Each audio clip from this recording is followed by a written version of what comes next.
미국의 9.11 테러 당시에 모건 스탠리의 보안 책임자 릭 레스콜라는 아수라장 속에서도 침착하게 대피를 지휘했습니다. 그의 지도력 덕분에 2,700명의 직원 중 2,687명이 기적적으로 목숨을 건졌습니다. 그러나 그는 남은 사람을 구하려고 다시 불길 속으로 들어간 그는 끝내 돌아오지 못했습니다. 그는 위기의 순간에 도망치는 사꾼이 아니었습니다. 자기 생명보다 양떼의 안전을 생각하여 끝까지 자리를 지킨 우리 시대의 선한 목자의 모습이었습니다. 예수님의 자신을 비유로 소개하고 있죠. 예수님은 자신을 무엇에 비유하시는지 먼저 7절 보겠습니다. 그러므로 예수께서 다시 이르시되 내가 진실로 진실로 너희에게 말하노니 나는 양의 문이라. 예수님은 스스로를 나는 양의 문이라고 말씀하고 있습니다. 이게 양의 문 이러면 우리는 못 알아듣습니다. 왜냐하면 우리랑 좀 다르거든요. 이 시대 그 이스라엘의 목축업 중심의 사회에서 양을 그 목초지로 이제 움직이면서 먹이잖아요. 그런데 이제 밤이 되면 이 양을 그대로 재울 수는 없으니까요. 안전 문제도 있고 양이 길을 잘못 들을 수도 있기 때문에 어떻게 하냐면 그 주변에 있는 돌들을 이렇게 쌓기 시작합니다. 담처럼. 그냥 그 우리가 생각하는 그 우리라는 개념에 뭐 이렇게 말뚝을 박고 사는 게 그런 건 아니고요. 그냥 있는 주변에 있는 걸 가지고 돌을 쌓아요. 쌓아서 이렇게 동그랗게든 네모나게든 하여튼 이렇게 돌담을 쌓았고 사람 몸이 누우면 될 정도의 공간을 놔뒀습니다. 거기를 문이라고 하는 거예요. 그래서 거기를 어떻게 하냐면 양을 다 집어넣은 다음에 목자가 그 문에 누워서 잡니다. 그러니까 이제 요렇게 돼 있는 거죠. 그럼 여기 공간이 이렇게 쓰면 여기에 이렇게 누워서 자는 거예요. 왜 누워서 잡니까? 첫째는 양이 바깥으로 나가는 걸 막기 위해서예요. 둘째는 외부로부터 오는 공격을 방어하기 위해서라는 거죠. 그런데 이 외부로부터 오는 공격을 방어하기 위해서 하는 것은 주로 여기에도 밝히고 있지만 이리가 들어올 때 방어하기 용이한 거예요. 근데 문제는 뭐냐? 담을 넘는 사람이 있어요. 담을. 누구예요? 도둑이죠, 도둑.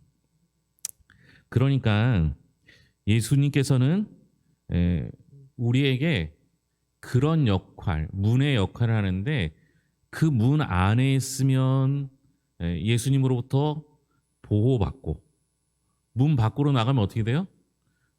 보호받을 수 없는 상황이 생기는 거죠. 따라서 이 비유는 자신의 생명을 담보로 양들의 안전을 직접 책임지는 목자처럼 예수님도 우리를 지키시는 살아있는 문이자 유일한 보호자가 되심을 강력하게 보여주는 사건입니다. 거기로 들어가고 나오는 사람만, 양만 그 목자의 양이 되는 거죠. 양은요, 그 담을 넘을 재간이 없는 동물이에요. 그러니까 양이 들어갈 수 있는 방법은 빈 공간밖에 없는 거예요. 주님께서 친히 문이 되어 주셔서 우리에게 들어갈 공간도 보호하실 능력도 베풀어 주시는 겁니다. 그 문으로 다니면 양은 어떤 걸 얻을 수 있는지 9절입니다. 9절 말씀 같이 읽겠습니다. 내가 문이니 누구든지 나로 말미암아 들어가면 구원을 받고 또는 들어가며 나오며 꼴을 얻으리라. 구원을 받고 들어가며 나오며 꼴을 얻으리라. 제가 오늘 새벽에도 이 말씀 봤고요. 수요 예배도 이 말씀 보고 주일날에도 선한 목자에 관한 이야기를 하려고 합니다. 그런데 참 잘 이해가 안 되는 부분이 있어요. 보시면 양이 예수님을 통하여 그 문 안으로 들어가면 이건 구원이 맞아요. 그렇죠? 예수님을 통과해서 들어가니까 그건 구원이라고 볼 수 있잖아요. 근데 문제는 뭐냐? 들어가며 나오며 꼴을 얻는다는 게 잘 이해가 안 돼요. 무슨 의미인지 잘 모르겠어요. 아니, 목사님 모르면 어떡하냐고 그렇게 물어보지 마시고 제가 3일 고민하다가 주일날 설명이 되면 하고 아니면 빼버리고 다른 거 하면 되니까. 근데 너무 궁금한 거예요. 아니 보통 양은 그 낮에는 그 목초지에서 그 풀을 먹고 거기서 쉬어요. 근데 이제 주로 밤이 되면 양을 보호하기 위해서 우리 안에 넣잖아요. 그죠? 양에 우리 안에 넣는단 말이에요. 그러면 들어가는 건 이해가 되는데 나오면서 무슨 꼴을 얻을까? 예. 혹시 고민하시고 좋은 생각 있으시면 저에게 알려주시면 제가 공유하도록. 예. 꼭 저한테만 요구하지 마시고. 예. 근데 분명한 있어요. 여러분 들어가고 나오는 제가 얻었던 결론 중에 하나가 뭐냐면 들어오고 나오기 위해서는 어떻게 해야 돼요? 반드시 문을 거쳐야 돼요. 그 문이 누구라고요? 예. 저는 만약 그 다른 근거가 없으면 들어오고 나가면서 예수님 만나는 것 자체가 좋은 꼴을 먹는 거라고 생각해요. 여러분 우리가 들어오고 나가는데 예수님을 거치면요. 그냥 양이라고 생각해도 마찬가지예요. 양이 그 바깥으로 나갈 때 예수님을 통해서 나갈 수밖에 없잖아요. 문이시니까. 그렇죠? 그러면 여러분이 목자라면 저는 사람은 목자가 될 수 없다고 생각하는데 성경 어디에도 사람을 목자로 세운 적이 없다고 생각하는데요. 여러분 밤에 양이 갑자기 자다가 벌떡 일어나서 바깥으로 나오는데 문을 거쳐서 나갈 수밖에 없잖아요. 예수님을 거쳐서 목자를 거쳐서 양이 나가려면 어떻게 하겠어요? 예? 가만 놔둬요 여러분? 예? 그러니까 주님이 때로는 막는 것도 그러나 주님은 들어오는 문은 활짝 열고 계시겠죠. 그러니까 들어오면서 구원을 받고 나가면서 주님의 손길을 경험한다. 제가 이 정도까지 생각했어요. 참된 신앙은요. 심판을 피하는 소극적 차원을 넘어서 매 순간 주님과 동행하며 삶의 활력과 참된 생명력을 경험하는 역동적인 과정입니다. 그러니까 어떤 순간에도 주님을 통하지 않고는 안 되는 것이 신앙의 본질이 될 수 있는 것이죠. 주님은 이렇게 우리에게 양의 문이 되어 주셔서 들어가면 구원을 받게 하시고 들어가고 나오며 좋은 꼴을 주시겠다 약속하고 계십니다. 여러분 그러니요. 그 문 통과하지 않고 담 넘어가는 사람은 뭐예요? 예, 도둑이에요. 이게 나는 양이니까 도둑은 넘어와서 나를 훔쳐가는 사람이 도둑이라고만 생각하지 마시고 나도 문을 통과하지 않고 담을 넘어가면 도둑과 다를 바가 없다 생각하시면 됩니다. 그러면 주님이 주시는 좋은 꼴을 먹지 못하겠죠. 두 번째는 이제 선한 목자에 관한 이야기입니다. 선한 목자는 어떤 사람인가? 11절입니다. 11절 같이 읽겠습니다. 나는 선한 목자라 선한 목자는 양들을 위하여 목숨을 버리거니와. 자, 선한 목자라고 정의하시는데요. 선한 목자는 어떤 사람이냐? 예? 선한 목자는 양들을 위하여 목숨을 버리는 사람이 선한 목자입니다. 선한 목자는 좋은 목자는 좋은 꼴을 먹이는 목자일 뿐만 아니라 양들을 위하여 자신의 목숨을 거는 그런 사람이 선한 목자다라고 이야기를 하십니다. 왜 그러냐? 사꾼 목자와 대비해서 보여주고 있기 때문에 그래요. 당시 유대 사회에서 고용된 사꾼은 이리가 나타나면 자신의 생명을 보호하기 위해 양을 버리는 것이 정당한 선택이었다라고 합니다. 그러니까 고용한 거잖아요. 목자를 양을 이제 뭐 많이 치는 사람은 목자를 고용할 거 아니에요. 근데 이리가 나타나잖아요. 그러면 자신의 목자가 사꾼이 이게 사꾼이 나쁜 의미로 쓰여서는데 월급쟁이에요. 월급쟁이가 내가 위험할 것 같으니까 양들을 버리고 도망가는 건 정당방위로 인정을 했다라는 거예요. 그런데 소유자는 어떻게 했어요? 양을 소유한 사람은 참된 목자로서 목숨을 걸고 양을 지켰습니다. 예수님께서는요, 백성을 도구로 삼아 착취하던 바리새인들을 삭군이라고 꾸짖으시면서 양들을 위해 스스로 목숨을 내놓는 자신의 희생적 사랑이 진정한 목자의 증거임을 선포하고 계십니다. 문제는 잘 몰라요. 그죠? 이 당시에는 예수님이 선한 목자라는 걸 알 수가 없었죠. 일단 예수님 목숨 버리는 걸 아직 못 봤고, 목숨을 버릴 때도 예수님이 나를 위하여 버렸다는 사실을 인정 못했기 때문에 그렇죠. 목자가 이리가 오는 것을 보고도 양을 버리고 달아나는 이유가 나옵니다. 13절 같이 읽겠습니다. 달아나는 것은 그가 삭군인 까닭에 양을 돌보지 아니함이라. 그가 삭군이기 때문이죠. 그러니까 성경에서 삭군은 굉장히 부정적인 의미로 쓰입니다. 그런데 품삯을 받고 임시로 일하는 일꾼, 이게 삭군이에요. 그러니까 대부분 다 삭군이죠. 저희 신학교 다닐 때 이제 친한 친구들하고 우리가 좋은 목자 될 자신은 없는데 삭군은 되지 말자 이렇게 서로 이야기를 했었거든요. 예수님 당시에요. 예수님의 비난은 단순히 도덕적인 차원을 넘어서 당시 유대 사회의 최소한의 상식적 기준마저 저버린 무책임함을 지적하고 있습니다. 이게 무슨 얘기냐면요. 유대 법전인 그 당시에 이제 미시나에 따르면 고용된 목자는 곰 혹은 사자나 곰 또는 일이 2마리 이상 나타나는 불가항력적 상황에서만 면책권이 주어졌다고 합니다. 그러니까 사자가 나타나거나 곰 나타나면 이거는 뭐 목자가 이길 수 없으니까 도망가야 돼요. 그죠? 근데 이리가 나타났어요. 이리가 나타나는데 최소 몇 마리라고요? 2마리 이상이에요. 근데 한 마리만 보여도 도망가요. 삭군.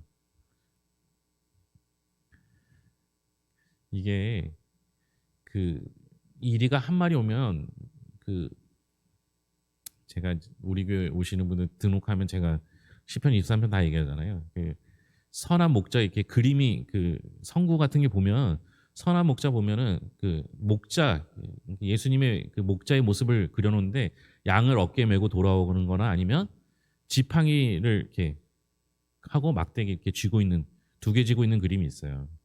이게 주로 뭐냐? 이게 제가 설명드렸죠. 이렇게 있는 건 양을 이렇게 긁어서 건져 오려고 하는 거고 이 주로 막대기가 공격용 무기예요. 이걸로 쫓아낼 수 있어요. 그런데 이리가 오면 여러분 이리 한 마리 오는 거 보셨어요? 네? 이리가 한 마리가 있다. 그럼 뭐예요? 어딘가에 떼가 있다는 거예요. 그러니까 잘못해서 이리랑 싸우다가 떼가 몰려면 어떻게 돼요? 죽을 수 있으니까 어떻게 하는 거예요? 도망가는 거예요. 이 당시 바리새인들은요. 자신들의 기득권을 잃어버릴 것 같으니까 어떻게 해요? 예? 저 예수님이 좀 이상한데 기득권을 지키기 위해서 예수님을 죽이려 하잖아요. 목적은 뭐예요? 자기들의 유익을 위해서라는 거죠. 삭군과 비슷한 점은 뭐예요? 자신의 유익을 위해서 양은 버리는 거예요.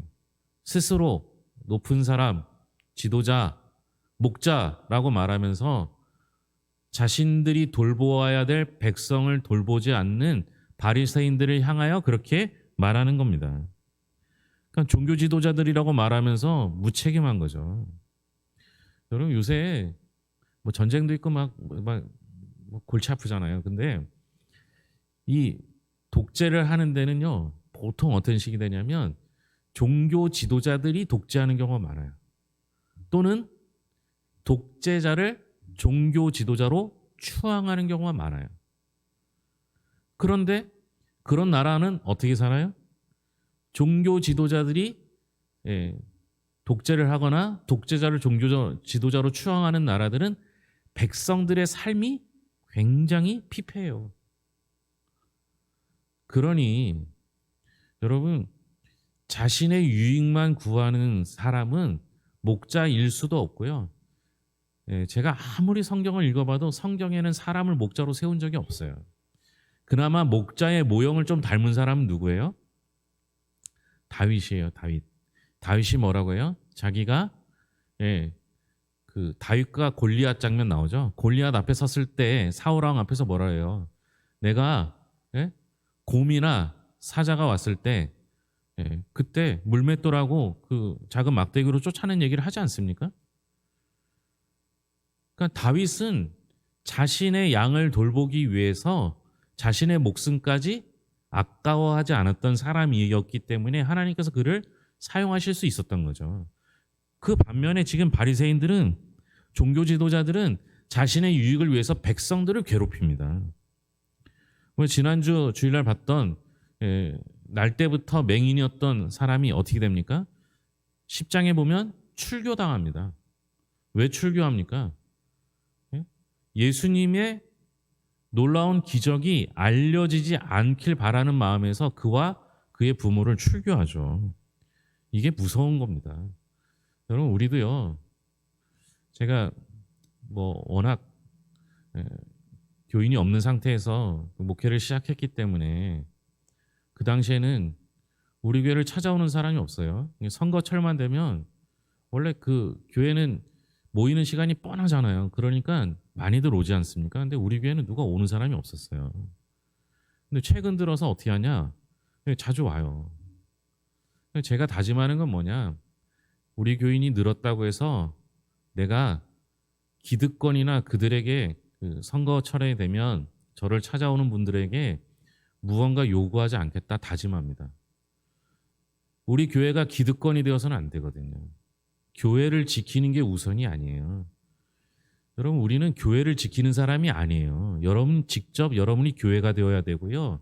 우리는 예수님과 예수님의 말씀을 지키는 사람이지, 교회는 여러분 자신이 교회인데요. 여러분 안에 예수님으로 가득 차면 교회는 저절로 지켜지는 거예요. 그런데 우리가 무언가 사람이 모여서 힘을 가지고 무언가 요구한다면요, 그건 이익단체랑 다를 게 아무것도 없거든요. 여러분, 힘을 갖는다고 생각하지 마세요. 예수님만이 우리의 힘이 되실 줄로 믿습니다. 선한 목자이신 예수님이 자신을 선한 목자라고 설명하고 양을 위해 목숨을 버리는 이유를 설명하고 계십니다. 14절, 15절입니다. 나는 선한 목자라.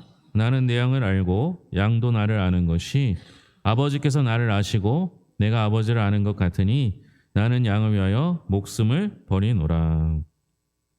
예수님과 양이 서로 아는 것이 아버지와 예수님이 서로 아는 것과 같기 때문이라고 설명합니다. 예수님이 양을 위해 목숨을 버리시는 근거는 단순한 책임감이 아니라 하나님 아버지와 아들 사이의 완전한 알매 관계에 있다라고 설명합니다. 이는 목자가 없어서 흩어진 양떼를 위해 하나님이 친히 목자가 되었다고 선언하신 에스겔 34장의 약속을 보여주는 사건입니다. 여기서 안다라는 표현은요, 히브리어 야다라는 개념으로 머리로 아는 지식이 아닌 전인격적이고 경험적인 친밀함을 뜻합니다. 양이 우리에 들어가면요, 그 우리에 들어가 있는 양의 이름을 안다고 해요. 양의 이름과 양의 소리를 안다라고 합니다. 그러니까 우리 주님은요, 우리를 다 알고 계십니다. 어느 정도냐? 하나님이 예수님을 알듯이 예수님이 우리를 안다라고 말씀하고 있는 거예요. 하나님이 예수님을 사랑하시듯이 예수님도 우리를 사랑하신다라고 말씀하고 계시는 겁니다. 이게 어려운 얘기가, 아버지께서 나를 아시고 내가 아버지를 아는 것 같으니 나는 양을 위하여 목숨을 버리노라. 아버지가 나를 알고 아버지가 나를 사랑하는 것 같이 나도 너희를 알고 나도 너희를 사랑한다라고 말하고 있는 겁니다. 그러니 목숨을 내놓으실 수 있는 거죠. 예수님은 나의 이름뿐만 아니라 숨겨진 아픔과 고민을 다 알고 계십니다. 그러니 그것을 깨닫는다면 여러분들의 아픔과 고민 다 알고 계시는 예수님께 고백하시기 바랍니다. 그러면 주님께서 친히 문이 되어 주셔서 여러분들이 들어오거나 나갈 때 좋은 꼴을 먹여서 회복시켜 주시는 은혜를 주실 것입니다. 우리를 위해 목숨까지 주신 분이 해결하지 못하실 문제는 없습니다. 이 믿음 가지고 여러분들이 스스로 해결하려고 하는 거 다 내려놓고 오로지 주님께 맡겨서 해결받는 인생이 되시기를 바랍니다. 기도하겠습니다. 하나님 아버지, 감사합니다. 오늘 우리를 위하여 말씀하시는 하나님의 음성을 듣습니다. 주님은 친히 양의 문이 되어 주셔서 모진 비바람뿐만 아니라 일이나 사자나 곰의 습격에서 우리를 보호해 주시겠다 약속해 주십니다. 우리는 그런 주님을 통해서만 구원받을 수 있고 주님께로만 들어오고 나가며 주님이 주시는 좋은 꼴을 먹을 수 있습니다.